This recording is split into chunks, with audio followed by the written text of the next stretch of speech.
Na barabara kabisa mtazamaji, karibu tena kwenye majira ya EBN Saamoja. Jina langu ni Emmanuel Marwa, ikiwa ni siku ya Jumatano tarehe 17 mwezi wa kwanza mwaka 2024. Karibu kwa taarifa ambazo tumekuandalia kwa kina katika runinga EBN. Kwanza kabisa mtazamaji, tukianza na taarifa ambazo tumezipea kipaumbele ni kwamba baraza la wazee la Abagusi limetaka kusitishwa kwa mapigano ama mizozo ya mara kwa mara moja kwa moja kati ya gavana Kisii Arati na mbunge wa Mugirango Kusini Sylvanus Osoro. Mkutano wa sekta mbalimbali uliojumuisha wazee, viongozi wa zamani wa kisiasa na viongozi wa makanisa ambao uliitishwa ili kusuluhisha mapatano kati ya viongozi hao wawili wanaozozana, uliamua kuwapatanisha wawili hao na kuwataka wale wanaochochea machafuko katika kaunti hiyo kukoma. Mkutano huo pia umevitaka vyombo vya ulinzi na usalama kufanya uchunguzi wa kina na kuchukua hatua dhidi ya wauasi wa mapigano hayo yaliyotokea hivi karibuni.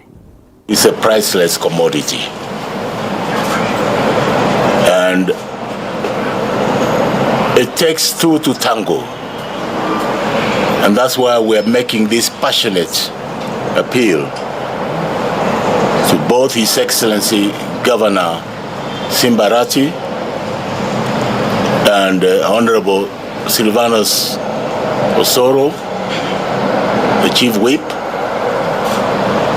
that they should, in the meantime, cease any altercations in order to give us an opportunity to delve into the pros and cons of issues that may be affecting the stability of the region.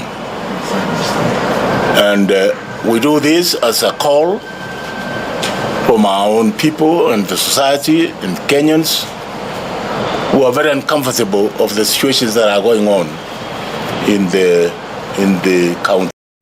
Na tukisonga mbele, waziri wa elimu Ezekiel Mashogu ameonya wazazi dhidi ya kuvamia shule kutokana na matokeo duni. Akiongea wakati wa mpango wa ufadhili wa masomo katika benki ya biashara ya Kenya KCB, waziri huyo alionya kuwa yeyote atakayepatikana akivamia shule na kuwashambulia walimu wakuu atachukuliwa hatua kali. Mashogu anasema walimu wakuu hawapaswi kulaumiwa kwa ufaulu mbaya wa shule na kuwataka wasioridhishwa na matokeo hayo kufuata taratibu zilizowekwa ili kupata majibu. We have to respect our teachers. We are what we are because of what they have done, and we are asking that where there is a problem of performance, the stakeholders have to come together. There has to be education day in a given school so that they are able to discuss in a free atmosphere where they are able to identify where the problem is and how to sort it out.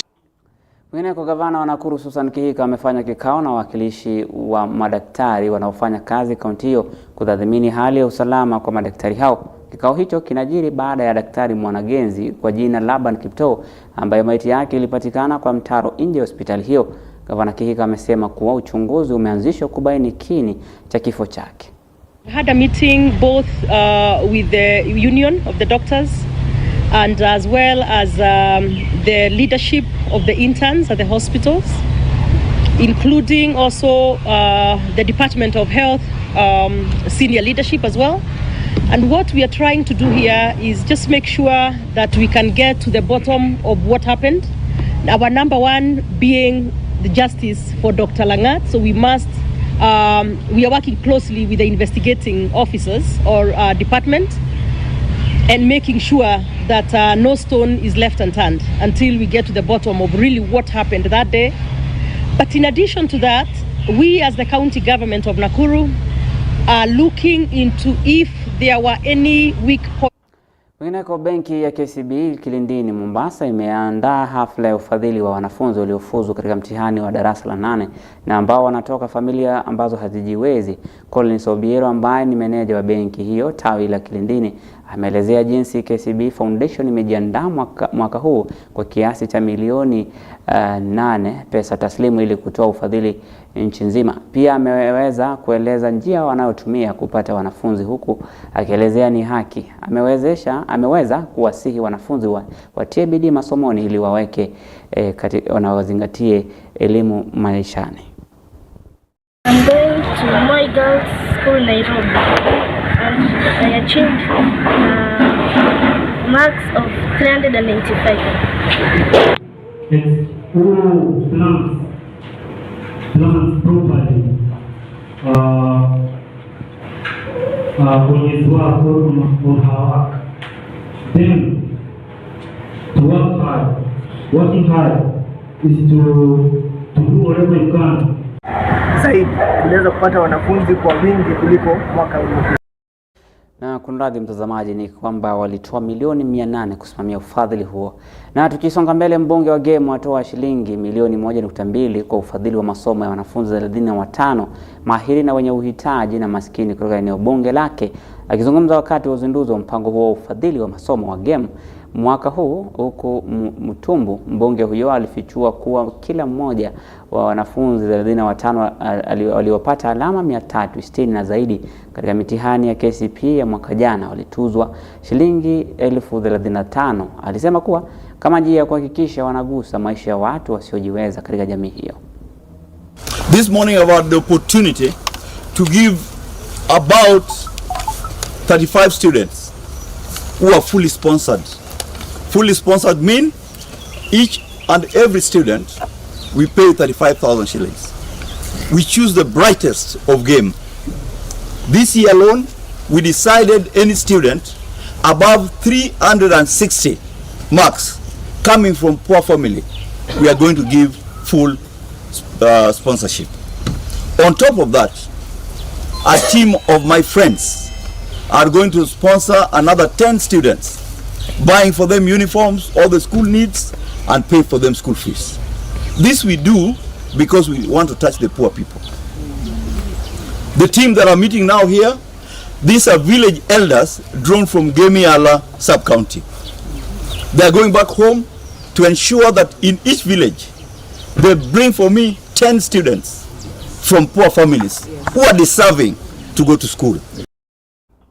Kwingineko, Imani na dhamira ya Faith Nyaboke na mama yake Marceline Mora waliosafiri kutoka Narok hadi Rangala, shule ya wasichana kaunti ya Siaya kwa ajili ya kujiunga na kidato cha kwanza, wakiwa na barua pekee ya wito kutoka shuleni hiyo na vyeti vyake vya msingi ambavyo ni vya masomo. Wawili hao walisafiri kwa siku 2 wakitafuta hifadhi katika safari hiyo huko Homa Bay na kutegemea wasamaria wema ili kufika wanakoenda. Faith, mwanafunzi kutoka shule ya msingi ya Maranatha, Faith alipata alama 395 na aliongoza shuleni humo. Anatamani kuendelea na masomo yake licha kutoka katika jamii maskini. Mama yake Mora na asiye na mwenzi na watoto 5, Faith ambaye ni mzaliwa wa kwanza aliwasihi watu wenye mapenzi mema kumsaidia bintiye kuendeleza masomo yake.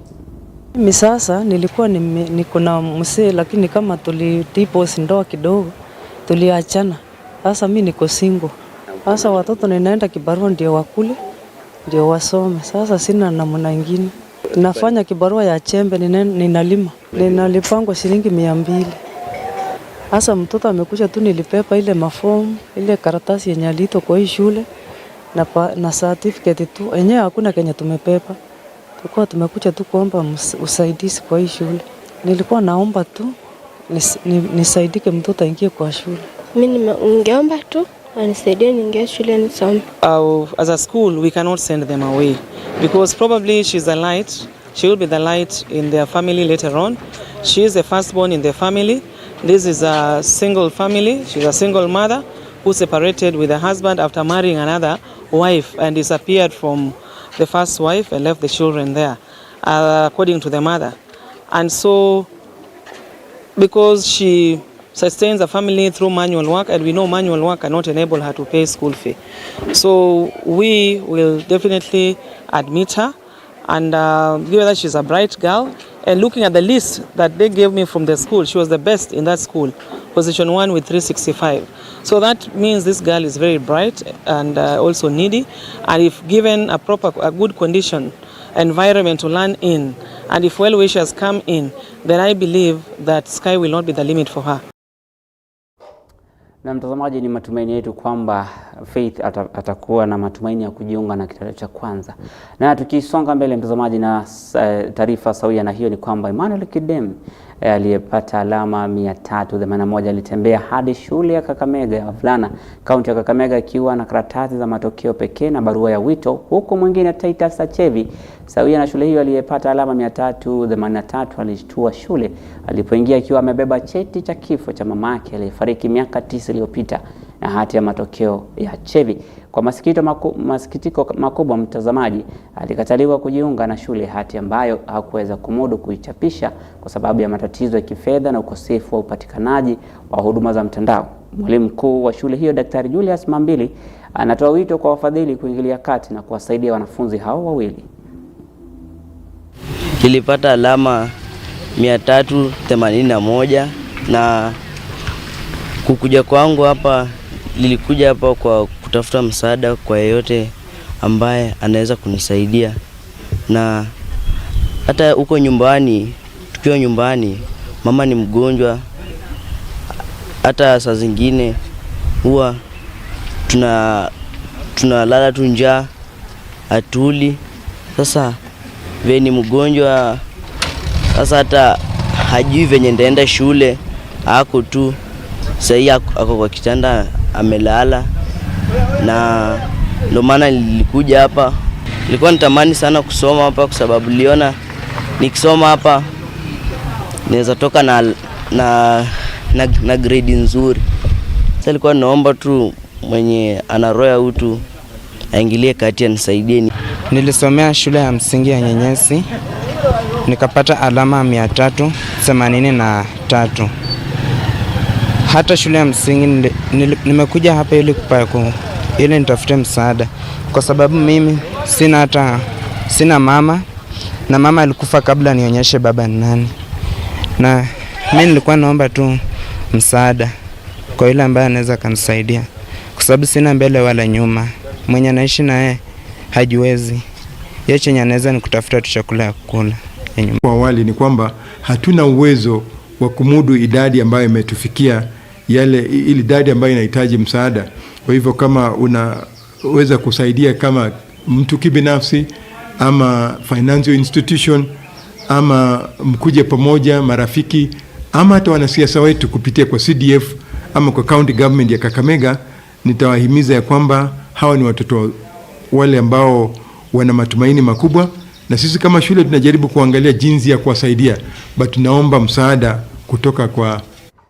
Na mtazamaji, kwingine kwa viongozi wa eneo la Kangema kaunti ya Murang'a wameitaka Wizara ya Elimu kupitia Kurugenzi ya Elimu ya Mafunzo ya Ufundi Stadi TVET kuhamisha na kuinua kiwango cha taasisi ya ufundi ya Michuki ambayo ipo huko Murang'a Kangema, hata hivyo ikiwa ngazi ya kitaifa. Taasisi hiyo iliyoanzishwa mwaka 1956 imekuwa ikitoa kozi za kiufundi kuanzia ufundi hadi kwenye cheti cha diploma. Imeathiri vyema maisha ya wanafunzi. Hata hivyo, kulingana na mwenyekiti wa bodi ya taasisi hiyo Benson Ngari, shule hiyo ina wanafunzi zaidi ya 5,000 na inahakikisha zaidi ya wanafunzi 70 wameweza kuhitimu vizuri. Ngari pia amebainisha kuwa kuinua shule hiyo kwenye kiwango cha kitaifa kitainua uchumi, ukuaji wa mji wa Karugia na pia eneo bunge la Kangema. Na nitaendelea kuwatembelea, na vile nimesema hivi karibuni tutakuja katika hiyo mashule Michuki National Polytechnic itakuwa. Bwana CS umefanya vizuri, umekuja CS Mashagu. Mimi rangu ningekuomba, Michuki Technical is one of the major technical institutes in this county.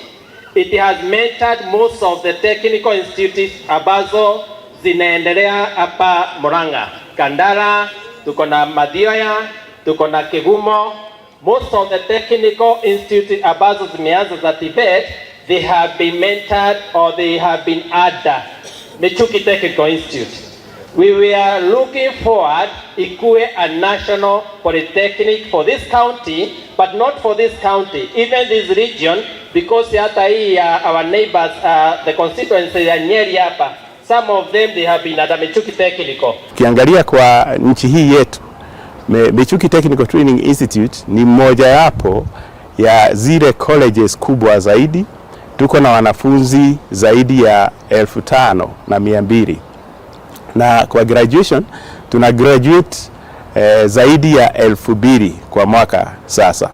Kwingineko, chama cha kitaifa cha walimu nchini KNUT tawi la Baringo kimetishia kufanya maandamano iwapo serikali itashindwa kuwapokonya silaha wahalifu wanaosababisha ghasia na machafuko katika maeneo ya kaunti ya Baringo. Akizungumza huko Kabranet baada ya kuuawa kwa naibu mwalimu mkuu wa shule ya msingi ya Chemoi huko Baringo Kaskazini, katibu mtendaji wa KNUT huko Baringo Joshua Cheptarus alisema kuwa mauaji ya Baringo yamekithiri hata zaidi. Alibainisha kuwa bunduki zilizo mikononi mwa raia zimekuwa mbaya hata zaidi, kiasi kwamba hata walimu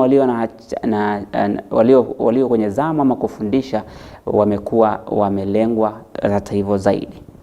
We are standing here this afternoon with a lot of sadness. We have a lot of heavy hearts because Baringo is bleeding. And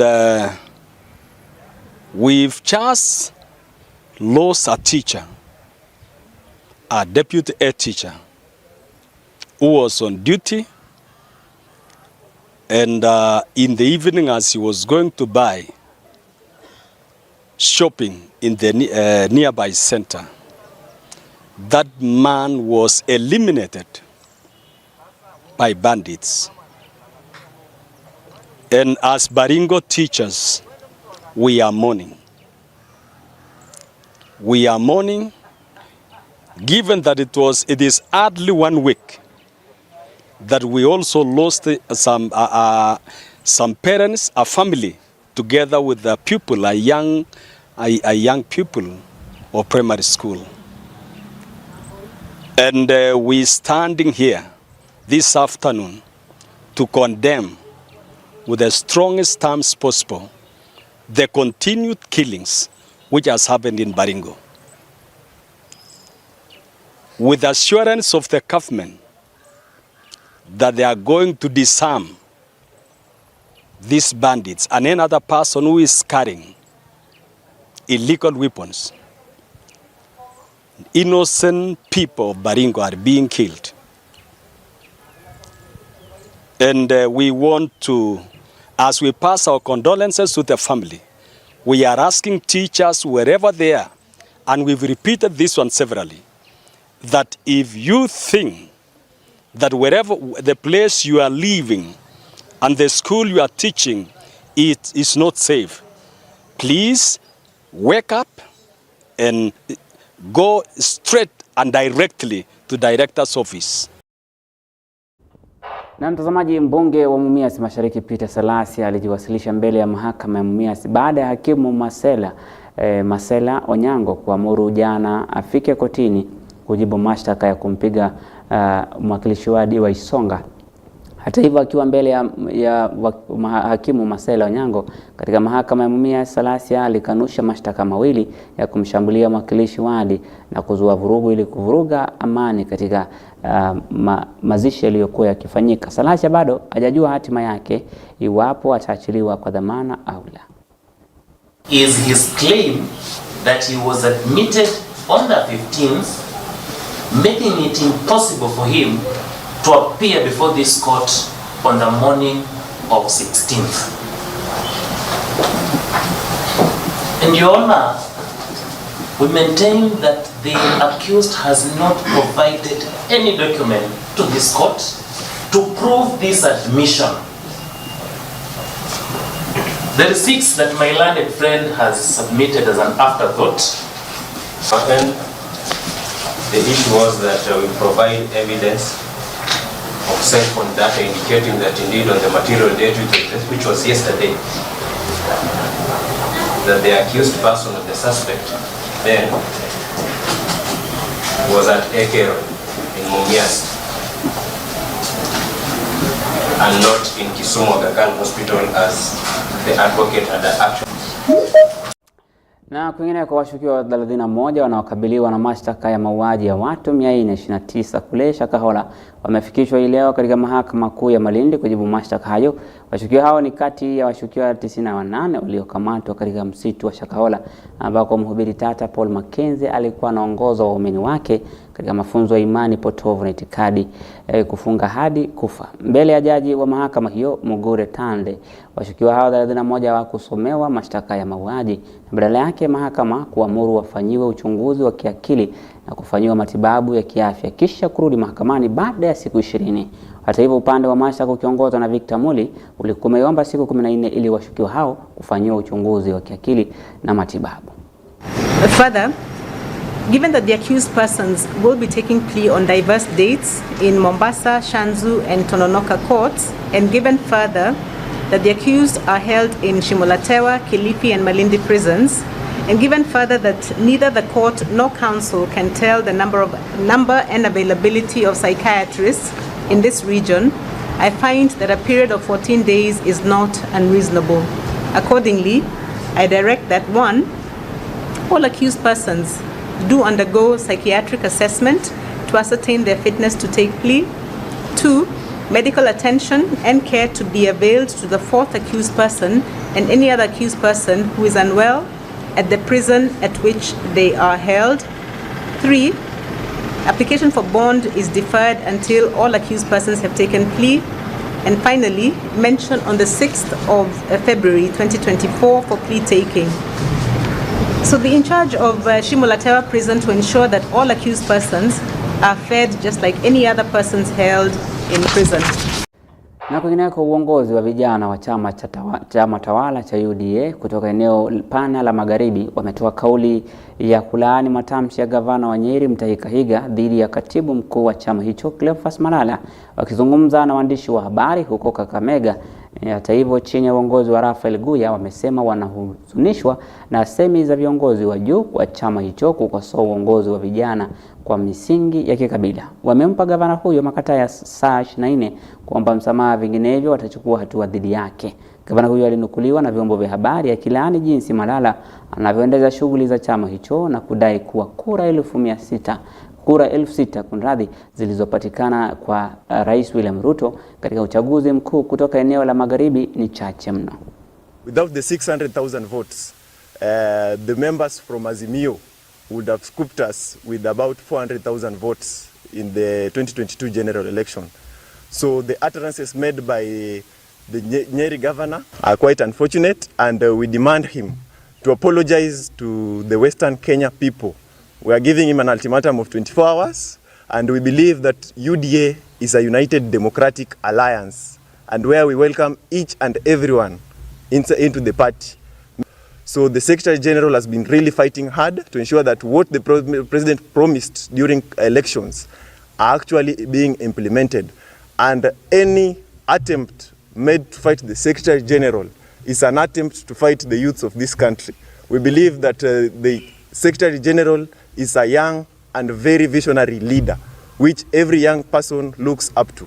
So when the governor is fighting the Secretary General, he is fighting the young people of this country. We demand an apology from him, and we expect that as our party, if you look at our chairperson, Governor Cecily Mbarire, actually represents women interest in the party. And through the stewardship of our able party leader and deputy party leader, they are able to give us guidance in our party. So we demand that the governor may withdraw his statement made against a fellow youth member and the Secretary General of the youth of the ruling party, and also the members of Western region who have actually been fighting for this government. An attack of the entire youth of Kenya. And we call upon governor to withdraw his statements with an immediate effect, or else we are going to take the immediate action, we as the youth of Siaya, especially the youths who are energetic, the whole of Kenya. In fact, if it were not for the Secretary General, the Azimio could have beat us hands down from this region. So number one, I want to tell my na tunamheshimu sana governor, tunamheshimu sana, heshimu Secretary General. Na mtazamaji, ni hayo tu kwa sasa tuliokuandalia majira ya saa moja. Mwendo wa saa 3 utarejelewa na habari zaidi na kwa kina katika lugha ya Kimombo na Consolata Chibalonza. Usiende mbali, jina langu ni Emmanuel Maro na kutakia usiku mwema. Tupatane hapo kesho panapo majaliwa ya Mwenyezi Mungu.